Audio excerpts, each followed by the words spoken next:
Ever notice how the people with the most glaring incompetence often act like they're experts? It happens everywhere.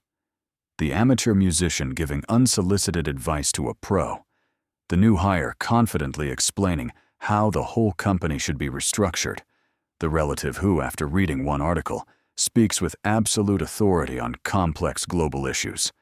It's baffling. You witness this spectacular display of ignorance paired with unshakable confidence, and you just have to wonder, how? How can someone so profoundly wrong be so utterly sure of themselves? But what if this isn't just arrogance? What if it's a kind of psychological fortress, a loop of self-deception so deep it makes self-assessment impossible? Long before modern psychology gave this a name, a brilliant and notoriously grouchy 19th century philosopher, Arthur Schopenhauer, had a startlingly relevant insight. He saw this flaw not as a personal failing, but as a structural defect in the mind. He saw why some people aren't just ignorant, but are walled off from the very possibility of recognizing their own ignorance. This isn't just a story about being dumb. It's a story about the illusion of knowledge and how one of history's greatest pessimists can help us understand the modern world. The scene is familiar to anyone who's spent 10 minutes on the internet. A climate scientist posts a carefully researched video, and the comment section fills with absolute certainty. "This is a hoax," one person writes. "I did my own research." That research, of course, is usually just a few conspiracy videos and blog posts that confirm what they already believe. Yet, they speak with the conviction of a Nobel laureate, dismissing a lifetime of expertise in a single sentence. Or think about the workplace. A team of specialists who have spent months on a strategy are in a meeting. Suddenly, a manager from a totally different department, with only a vague understanding of the project, starts picking it apart. They sprinkle in business jargon they barely understand, proposing simplistic fixes for complex problems. Their confidence is radiant, their ignorance profound. The experts just exchange weary glances, knowing it's pointless to argue with a wall of self-assurance. This inverse relationship between competence and confidence feels like an epidemic. From politics to our personal lives, we're surrounded by people who speak the loudest while knowing the least. It's the amateur investor who, after one good week, declares they've mastered the market. It's the tourist who, after a 3-day trip, posts a novel-length explanation of a foreign culture. In the late 1990s, psychology finally gave this a formal name: the Dunning-Kruger effect. The story behind it is as strange as the effect itself. It starts with MacArthur Wheeler, a man who, in 1995, robbed 2 Pittsburgh banks in broad daylight with no mask. When the police arrested him, he was genuinely shocked. "But I wore the juice," he muttered. Wheeler was convinced that rubbing lemon juice on his face made him invisible to security cameras. He wasn't just mistaken. He was so incompetent that he couldn't even recognize his own incompetence. He didn't know that he didn't know. This bizarre case caught the eye of 2 psychologists, David Dunning and Justin Kruger. They ran studies testing people on grammar, logic, and humor. They found a stunningly consistent pattern. The people who performed the worst were the most likely to dramatically overestimate their ability. They weren't just guessing. They genuinely believed they were outperforming everyone else. The very lack of skill that made them incompetent also robbed them of the ability to see competence in themselves or others. Meanwhile, the top performers often slightly underestimated their abilities, assuming the tasks were easy for everyone. The Dunning-Kruger effect became a popular label for a frustration we all feel. But while Dunning and Kruger provided the data, they were really just mapping a territory a philosopher had explored nearly 2 centuries earlier. Arthur Schopenhauer, watching the intellectual charades of his time, had already diagnosed the disease. He saw not just that idiots think they're intelligent, but why. To get Schopenhauer's take, you have to get the man. Arthur Schopenhauer wasn't a cheerful guy. Born on February 22, 1788, in Danzig, modern-day Gdansk, Poland, he was a philosopher famous for his deep and often brutal pessimism. He saw life as a relentless, painful struggle, driven by a blind, irrational force he called the will. But his pessimism came from a piercing, unflinching observation of human nature. He was a brilliant scholar, but he was also famously cynical and had zero patience for the foolishness he saw everywhere. While other philosophers were building grand, optimistic theories, Schopenhauer looked at the world and saw ego, irrationality, and suffering. He watched the so-called intellectuals of his day engage in what he saw as pompous nonsense, and he noticed how mediocrity so often paraded with unearned confidence. It was here that he formulated his ideas about real intelligence versus its counterfeit. For Schopenhauer, the incompetent don't just overestimate themselves out of arrogance. It's a kind of structural blindness. Their minds are built in a way that makes them incapable of seeing their own failings. His most brilliant quote on the matter nails it. Talent hits a target no one else can hit. Genius hits a target no one else can see. Think about what that means. A talented person, for Schopenhauer, is like a master archer. Everyone understands the goal. Hit the bullseye. The talented archer just does it better than anyone. Their skill is recognizable because it exists on a spectrum everyone can see. The genius, though, is playing a different game entirely. They don't just hit the bullseye. They turn around, fire an arrow into a distant forest, and hit a target nobody else even knew was there. To the average person, still staring at the regular target, the genius's shot looks like a complete miss. It looks like madness. Because the crowd can't see the genius's hidden target, they conclude the genius is incompetent. This is the core of Schopenhauer's insight. The person of low intelligence is like that crowd. They are blind to the higher target.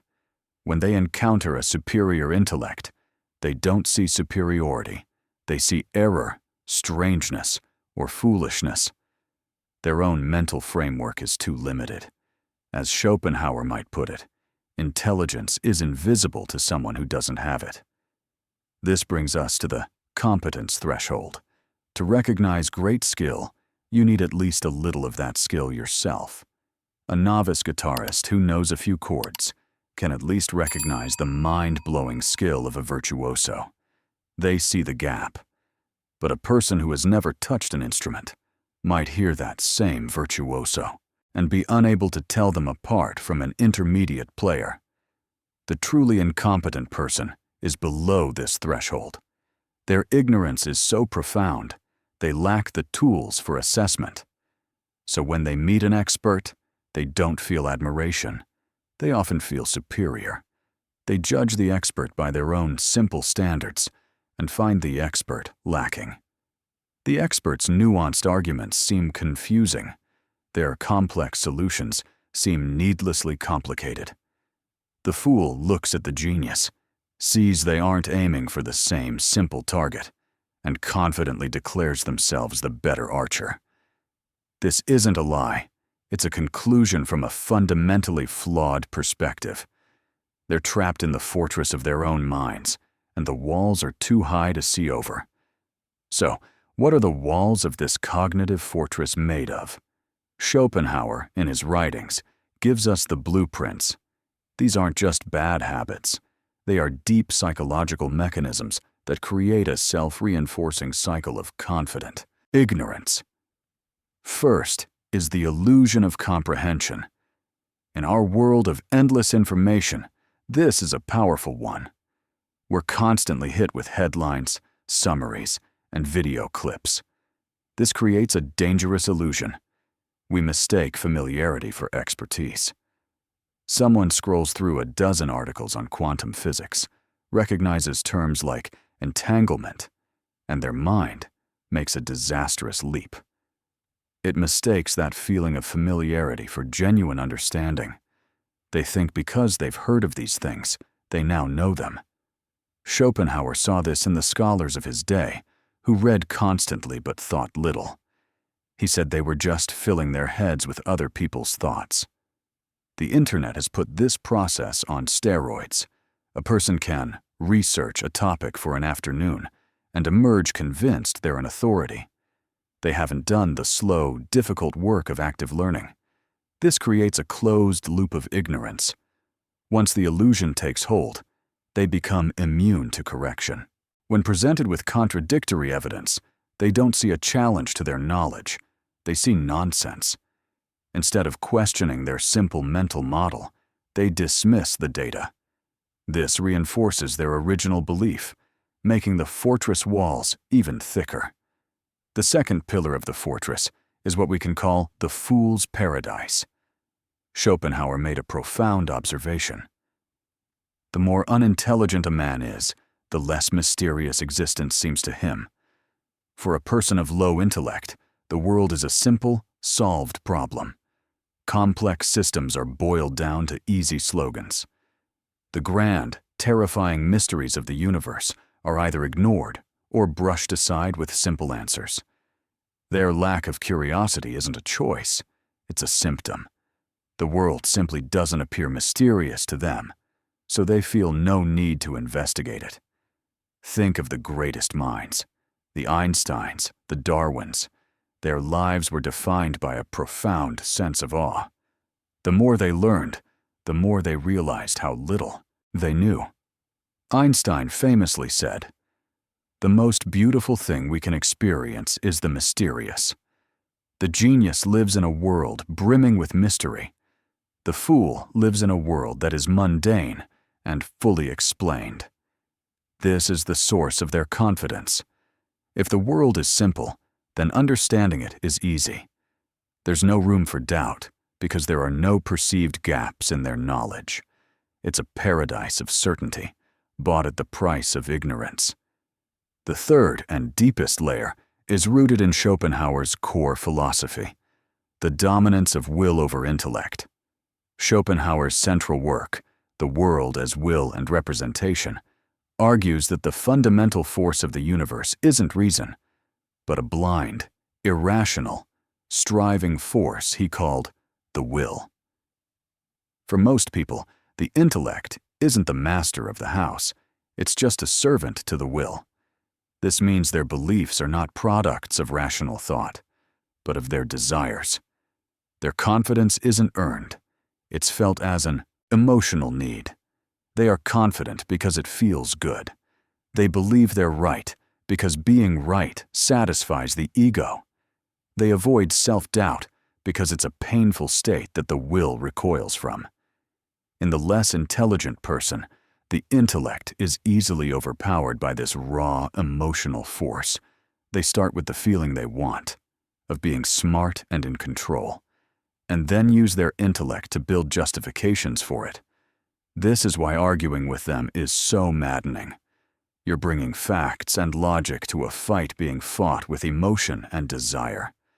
You are trying to reason with the will, and the will doesn't listen to reason. Finally, when all else fails, the fool has one last defense: the camouflage of complexity. Paradoxically, while the fool's inner world is simple, their outward expression can be incredibly convoluted. When they sense their simple explanations aren't working, they might wrap themselves in jargon and needlessly complex sentences. It's a performance of intelligence. The goal isn't to clarify, it's to obscure.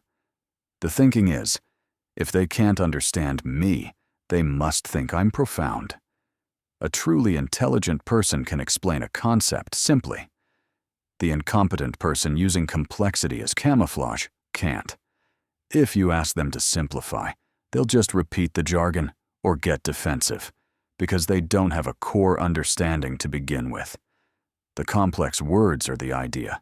It's a smokescreen hiding an intellectual void. The cognitive fortress is a tragedy for the individual, but the consequences ripple outwards. When confident ignorance becomes a public force, the costs are huge. The fool, secure in their brilliance, doesn't stay quiet. They feel compelled to share their wisdom, and in a world that often mistakes confidence for competence, they frequently succeed. Schopenhauer was keenly aware of the social dismissal of genius. He saw how society consistently prefers the comforting and familiar over the challenging and new. The genius, with their unseen target, is often met with resentment. Their existence is a threat to the established order and the self-esteem of the mediocre. Society, Schopenhauer argued, builds its institutions on shared, often simplistic assumptions. The genius who points out that these assumptions are flawed isn't thanked. They're branded a troublemaker or a fool. History is filled with examples. Socrates was sentenced to death for encouraging people to question everything. Galileo was put under house arrest for suggesting the Earth wasn't the center of the universe. Ignaz Semmelweis, the doctor who discovered hand-washing could save lives, was ridiculed by the medical establishment and died in an asylum. In each case, a brilliant mind presented a truth that was too disruptive for the comfortable ignorance of the majority. Today, this dynamic plays out constantly. In business, it's the hippo effect, the highest-paid person's opinion. A confident but low-expertise leader can derail a project or demoralize a team, all while being certain of their own brilliance. In politics, the consequences are even more dire. Demagogues who offer simple, emotionally charged solutions to complex problems are magnetic. They speak with absolute certainty, free from the self-doubt that plagues thoughtful leaders.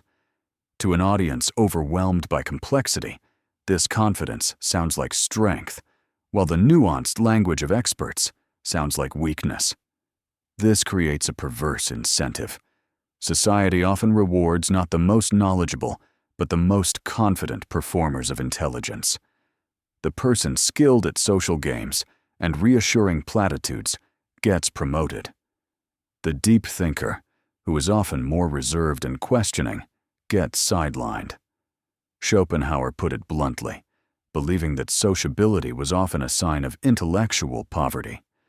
While harsh, it points to a core truth. The skills for deep thought and the skills for broad social success aren't always aligned. The result is a world where mediocrity can become entrenched in power and where entire societies can walk, with complete confidence, right off a cliff. Given this bleak diagnosis, you might expect Schopenhauer's advice to be, give up. But he was a firm believer in the power of the individual to find inner peace. His advice isn't about how to change the fools. He thought that was hopeless. It's a guide for the intelligent person on how to navigate a world hostile to them without losing their sanity. First, embrace productive doubt. In a world that celebrates confidence, Schopenhauer saw doubt as the highest intellectual virtue. The truly intelligent person isn't the one who knows everything, but the one who has an accurate map of their own ignorance. Self-doubt is the mind's immune system. It's the constant, quiet question. How would I know if I were wrong? This isn't about being insecure. It's about actively seeking out your own blind spots and holding your beliefs with humility. The poor fool is certain. The wise person is precise. Second, learn to conserve your mental energy. Schopenhauer would strongly advise against casting your pearls before swine. Arguing with someone in a cognitive fortress is draining and pointless. Recognizing when a conversation is a dead end is a critical skill. Are they asking real questions or just waiting to talk? If you're dealing with a closed loop, the wisest move is often a polite, strategic withdrawal. Save your energy for those who can appreciate it. Third, practice the art of understatement. Overt displays of intelligence often provoke envy and resentment. This doesn't mean being dishonest, but being socially savvy. Sometimes the best way to introduce an idea isn't to declare it as fact, but to propose it as a question. Instead of, "You're wrong," try, "That's an interesting point. I wonder if we could also look at it this way." It avoids triggering the ego and makes the other person feel like a participant, not a student. Don't always have to win the argument in the moment. Fourth, and most quintessentially Schopenhauerian, is to embrace solitude. He believed high intelligence often leads to a life of solitude, not because intelligent people are antisocial, but because they find most social interactions superficial and draining. For Schopenhauer, this solitude wasn't a curse, it was a blessing. He famously wrote, "A man can be himself only so long as he is alone." In solitude, the mind is free from the pressure to conform and the distraction of foolish opinions. It's where deep thought can flourish. The more a person has within themselves, the less they need from the outside. Finally, Schopenhauer would guide us to adopt a stance of compassion as a shield. It's easy to feel anger toward the confidently ignorant, but anger is corrosive. Schopenhauer's philosophy offers a different path. By understanding the deep psychological mechanisms at play, we can see the fool not as a villain, but as a prisoner. They are trapped by their own mind, enslaved by a will they can't even perceive. Their confidence isn't a choice, it's a symptom. This allows for a kind of philosophical detachment. You can observe their behavior with the curiosity of a naturalist watching an insect. You don't get angry at a wasp for stinging. You understand its nature and take precautions. Viewing them with a sort of clinical pity protects you from resentment and preserves your own inner peace. We started with a common frustration, the baffling confidence of the incompetent. We journeyed through the Dunning-Kruger effect, and then dove into the dark, brilliant mind of Arthur Schopenhauer. He showed us this isn't a simple quirk, but a complex psychological fortress built from the illusion of comprehension, a fool's paradise, and the raw power of the will. But his bleak diagnosis came with a prescription. His wisdom offers a way to navigate the world with grace, not by changing others, but by fortifying ourselves. Yaitan teaches us to embrace doubt, conserve our energy, practice understatement, find strength in solitude, and shield ourselves with compassion. In the end, Schopenhauer leaves us with a profound redefinition of intelligence. It isn't about how much you know or how confidently you assert it. It's about the deep and often humbling awareness of the vastness of what you don't know. The fool is a prisoner who believes their tiny cell is the entire world.